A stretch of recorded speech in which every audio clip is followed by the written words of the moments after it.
Welcome to episode 1 of the Next Up podcast, where we get to sit down with Coach Cliff Godwin of the Pirate baseball team.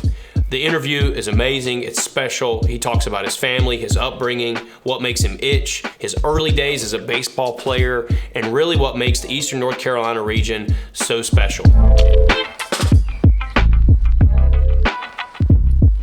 Thank you, Coach Godwin, for being here for the Next Up New Blue podcast. A lot of people don't know what the NU means in New Blue. NU means next up, and we're always trying to be the new blue collar. So trying to find the next generation of tradespeople every single day. Thank you so much for taking the opportunity to be here. Well, thanks for having me. I appreciate it. First time I ever heard your name was at a D.H. Conley baseball game, because I was there cheering on Dixon, and never heard anybody say anything negative about you. So you haven't tried real hard. I know. Well, so I think it was pretty cool because, again, I'm a Tar Heel. I bleed blue, but you know, I always tell people, I was like, hey, I'm going to interview Coach Godwin. He is revered in Greenville, like I hear Coach Williams is revered at UNC. So I mean, to me, that's pretty sweet company. That's awesome company because, I'm a hoops fan because my dad was a high school basketball coach. So obviously respected Roy Williams for a long time. I don't know if you can speak my name in the same sentence as his, but obviously I thought when he was doing it, did it for the right reasons and, tried to make people better humans, not just better basketball players. Yeah, exactly.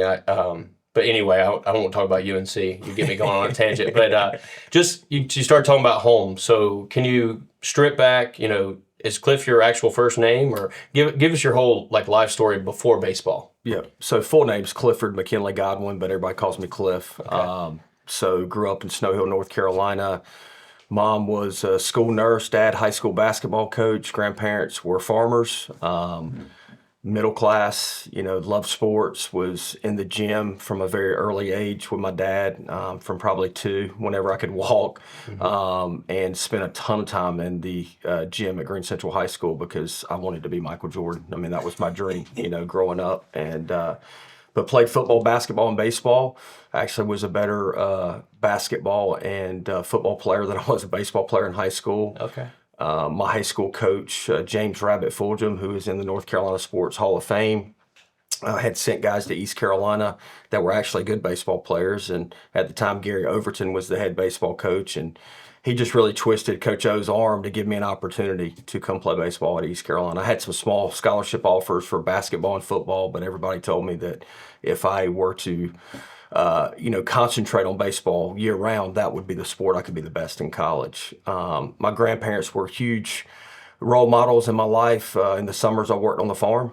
Okay. And, I tell people if I went 0 for 4 and struck out 3 times in an American Legion baseball game, nobody said, hey, were you too tired to play tonight? They said, get your tail up tomorrow morning, be in the tobacco field, work your tail off and figure out how you can play better.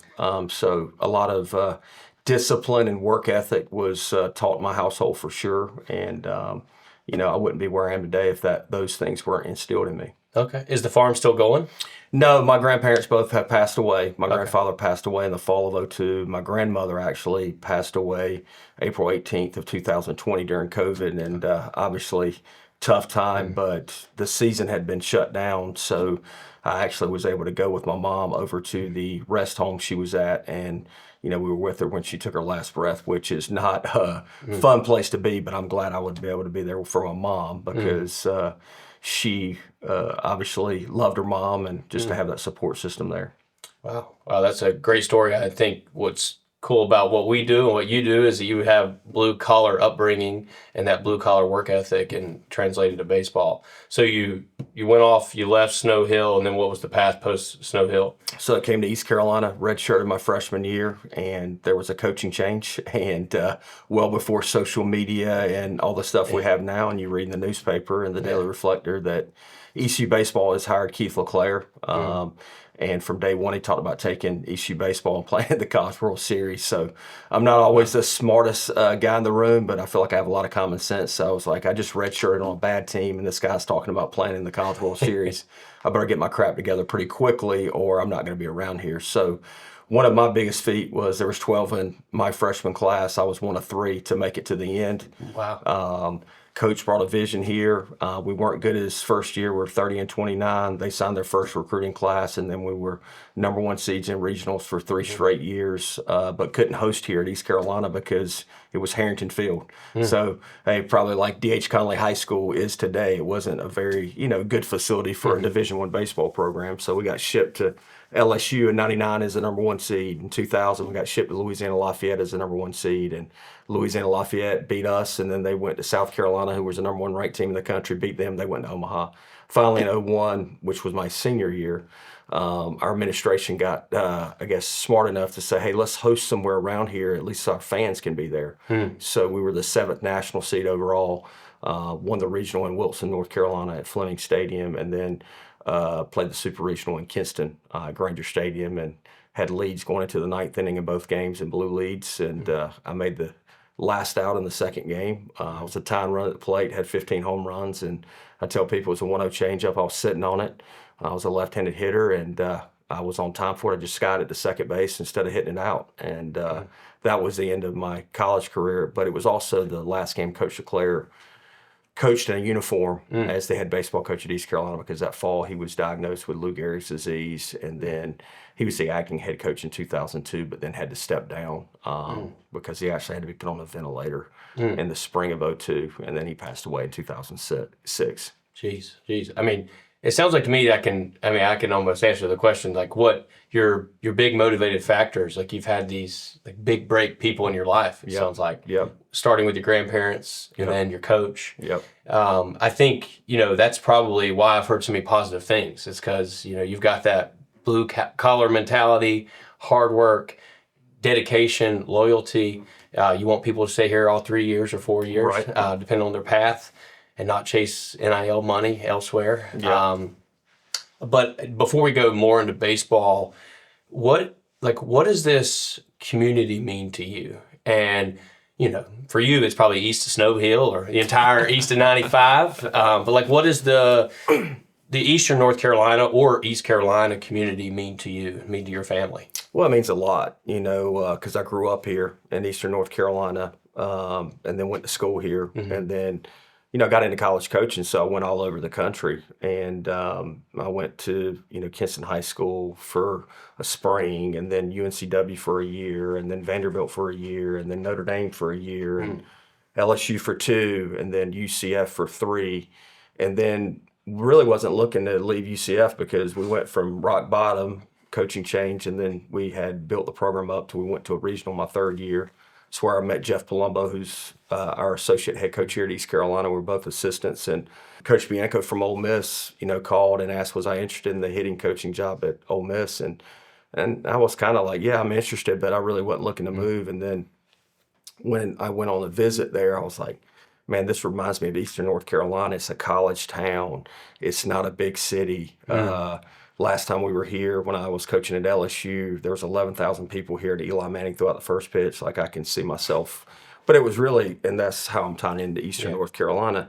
But when I got the head coaching job here, I can't say that my intentions were staying here as long as I have been the head coach here, and God has kept me here for a lot of good reasons. But I appreciate it a lot more today than I probably took for granted, even growing up. And just the community, how much people care about human beings for the most part, and how they just want to give back. I mean, it's such a generous community, and especially if you're raising a child in the Greenville area and they're a baseball player with the Greenville Little Leagues and stuff. I mean, how could you want to go anywhere else? So it's been a very special place to me. It's given me a lot. And now I understand it, and it's home. And it really feels like home. Yeah, I will say I've been to, my buddies and I go to football games all over the country. Like, we pick a new one every year. I've been to Hotty Toddy at the Grove for a game. I've been to basketball games all over, but I have never experienced the community and almost like family atmosphere of what you feel at an ECU baseball game. I can't say that with the other sports, but as far as ECU baseball goes, I always tell my friends, like, I don't know if it's a cult or it's just like this big church community or everybody brings their kids. It's like, it's not like people are there to, like, have a good party time. No, they're there for ECU baseball. and they're there to win. Yep. And if UNC shows up or NC State, they just like, it's crazy. So it's like, for me, it's like, I always tell people in our company, I was like, hey, fire the head coach. If a service tech messes up, it's on the head coach. Right. But that also, when the success, most people are like, is it the coach? Is it not? But in this case, like that community is built over. It's not over a 1 year, 2 year. It's a longevity type play. So I think that's awesome. Big testament to you. You said God. Your name's not God Lose, and you also haven't had a losing season, I don't believe, since you've been here, which is amazing. You kind of alluded to this, but what would you say your why is when you coach? Oh man, I should have looked at the questions before I came in here. Like I told you, I want to be authentic.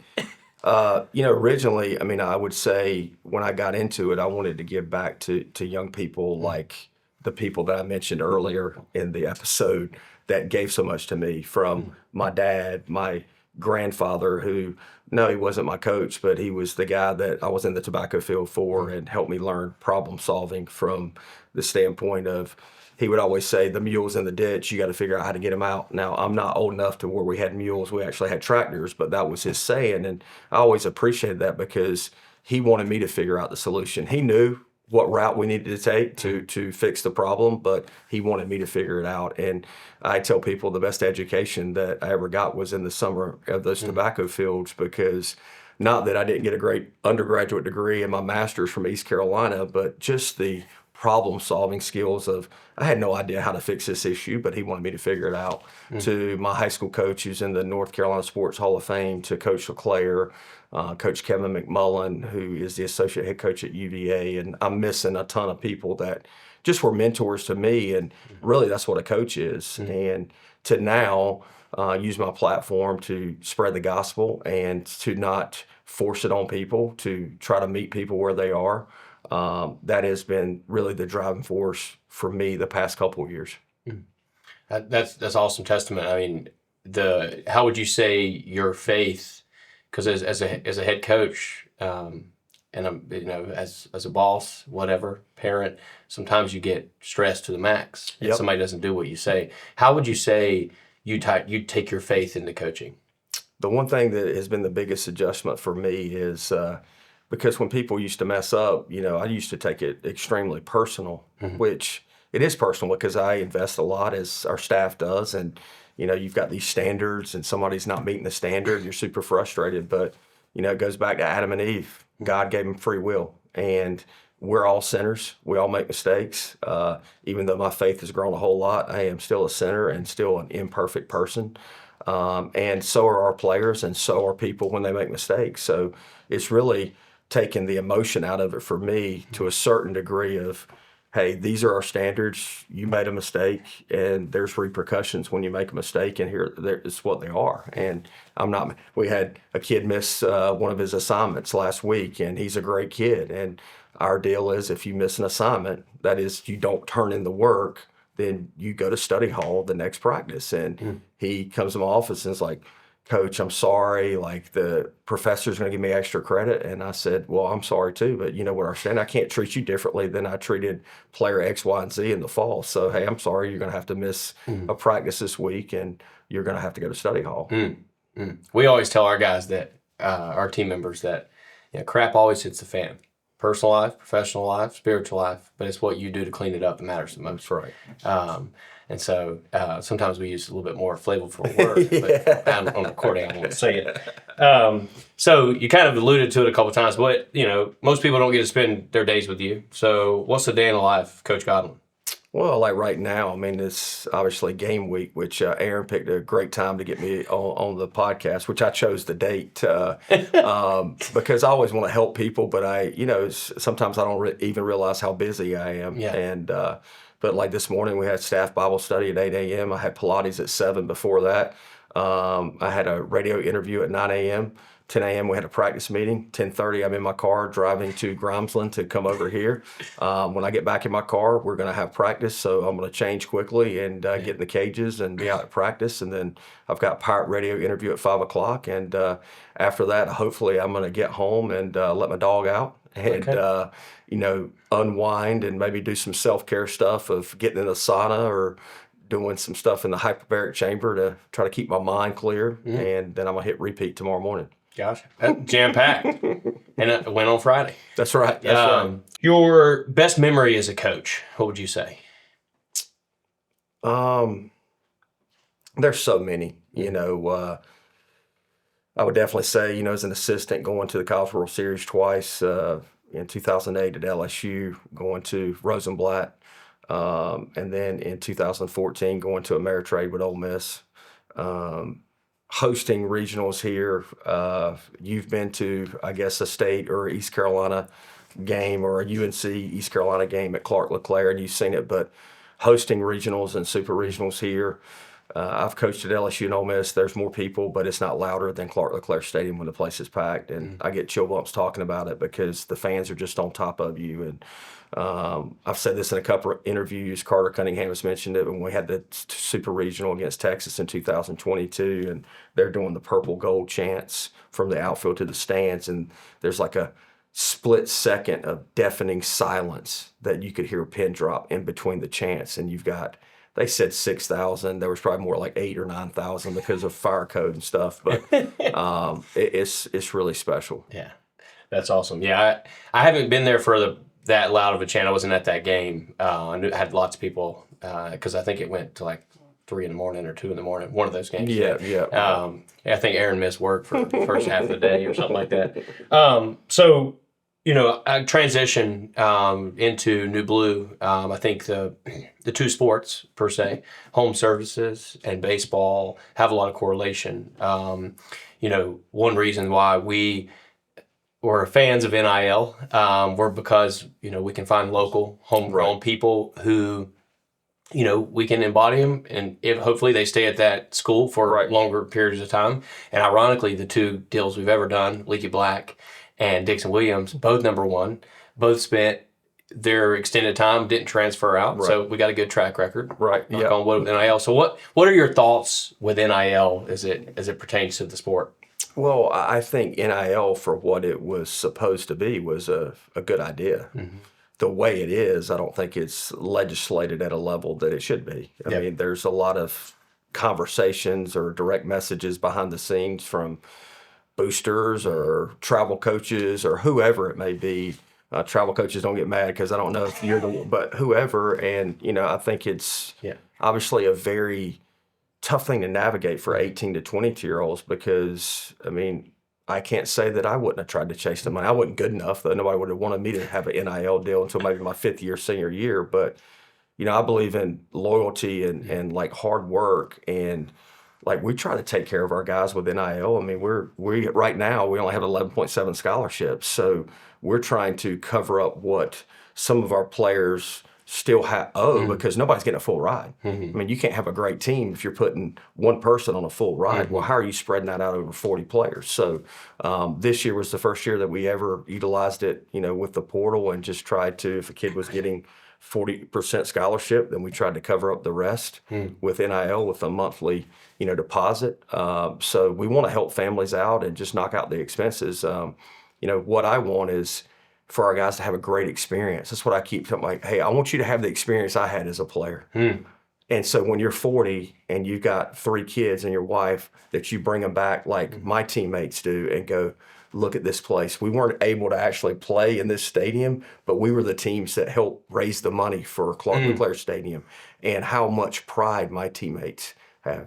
I said this at the banquet. I had a job opportunity come up this summer, and one of my best friends, Garrett Blackwelder and Chip Davis and John Gavigan, I had come over to my house Thursday after we lost in the regional championship game. And GB looked at me and says, why do you want to stay at East Carolina?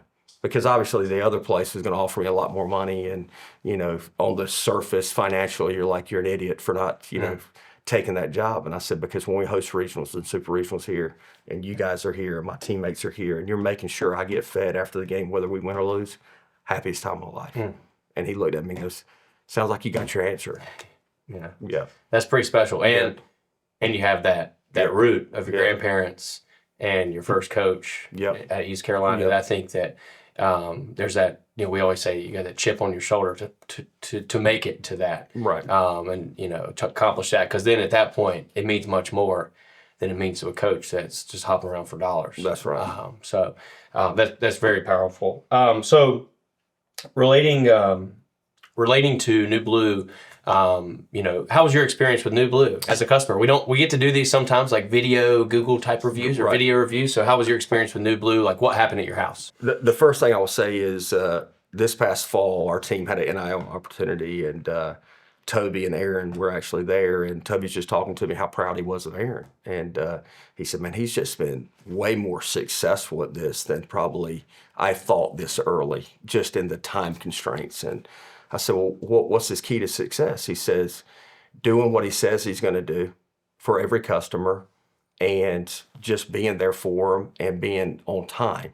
And I'm like, that's a lost art, man. Like, how crazy is that? Like, just literally doing what you say you're going to do and be there when you say you're going to be there. And my personal experience, I had never used New Blue.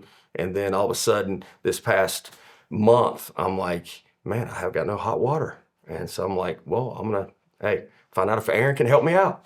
And I will say this, it was a pain in the ass for Aaron for like 3 different times. And finally he's like, hey man, we got to get you another, I think it's called a tankless hot water heater, because I had a old one that was like 8 years old that wasn't the best model. And he was like, strike 3, we're getting you another one. But just the customer service, I mean, he's there every single day that I needed something. And then my heat went out when it was really cold downstairs. It's like 7:30 at night when I got home. I texted Aaron. Within 30 minutes, there was a New Blue guy there servicing my heat, and it was fixed within 30 minutes. So the customer service and the attention to detail is top notch, which I love, especially when you're a busy person and you don't have a lot of time to be sitting at your house waiting for a 4-hour window for somebody to show up. So cool. Well, I appreciate that, and I know that Aaron does too. I always jokingly tell people that when I got into this business, I wanted to make sure everybody was happy. And about drove myself insane thinking that, because every now and then we mess up. That's right. But like I said earlier, it's about how you clean it up if you mess up. What's your biggest advice? You get a new rookie comes in, just like we may get a new rookie technician. They may have all the potential in the world. What do you sit down and tell them? Well, I think the biggest thing our guys have challenges with is the comparison game. So if you have a rookie come into the company and you've been working for the company for 5 years, well, I want to be like that guy, but you can't get there tomorrow. You got to continue to stack days of consistency in whatever arena of work that you're in. And you're going to look up in 4 months and 6 months, go, man, I'm a lot better than I was 4 or 6 months ago. But I make a lot of money right now, but the first job I had as a college baseball coach in 2003, I made $8,000 for the entire year. Now, you figure out the math on that. So it was in 2003, and I know there's been a lot of inflation, but you can't live off $8,000. So what was your other job? I didn't have one. I just ran up my credit card. And so I luckily didn't have any student debt, so I was able to run up a credit card. But my next job at Vanderbilt was 12.5 and I didn't have health insurance. Now, I would not recommend anybody not having health insurance, and especially as of a risk taker I was back then with my life playing basketball and stuff. It's like, that was crazy as hell not to have health insurance. Yeah. And you were a young man in one of the greatest cities to be a young man in, I would assume. But. Well, I worked a lot. People are like, how'd you enjoy Nashville? I was like, well, I just worked a whole lot. So I was at Vanderbilt a whole lot. I wasn't really in Nashville, so to speak. But I say all that because it takes time. Yeah. Everybody sees the success Michael Jordan had at the pinnacle of his career, but they don't really see, even though you can show movies and stuff, that he got cut for his high school basketball team as a sophomore. I wasn't considered a good baseball player until my 5th year, senior year. I became all conference. Now, that's not just the 5 years I was in college. Well, I mean, I was playing sports my entire youth, and it takes time. But everybody wants to have this microwave approach of like, hey, you're going to be, an All-American tomorrow. Well, Dixon Williams didn't play a lot his freshman year. Last year, he's our starting third baseman and hits one of the biggest home runs in ECU baseball history, when at the beginning of the season, he was lining out a lot in the media. It's like, oh, he's not hitting good. And I'm like, no, he's actually hitting good. You guys are just looking at batting average. And you don't get to direct the baseball when you hit it hard and say, hey, I want it to land over here. You just hit the ball hard. And that was one of the things that allowed Dixon to have success at the end, was he just stayed the course. And I think so many people get off the course because it's hard. It's mentally challenging. And the ones that can stay consistent are the ones that are going to have success, whether it's a baseball player, whether it's working for New Blue. You know, a lot of successful people, I would say 99% of them had struggle. Hey, almost lost their business, or were in financial trouble, or got fired from a job. Nobody walks through life without obstacles. That's pretty powerful for me personally right now. I think the big thing that we've been telling our team, and really what I've been telling myself, is that be consistent, be intentional, show up. Right. If you do those three things, then, you know, just, you know, do what you say you're going to do, and actually show up and actually be intentional about what you're doing. And if you take those three things and like do that in your personal life, like your girlfriend or wife will love you, or your family, your kids will love you, your players and teammates and coworkers will love you. I think that's what's hard, is because in my age, I'm 30, in the age of social media, you can hit in 3 seconds, you can see what somebody else is doing and be like, oh, but you're not thinking about the story prior to that, which I think is pretty powerful. Well, again, thank you so much for your time. I'm a huge ECU baseball fan because of my girlfriend, and also because of now my allegiance to the Eastern North Carolina. And again, now because meeting you, I think the story that you have is a story of Eastern North Carolina. And I think Duke calls it brotherhood. UNC calls it family. I think ECU to me is like community, and that the community is very, very, very strong. So again, thank you so much, Coach. Well, thanks for having me. I appreciate it. Yes, sir.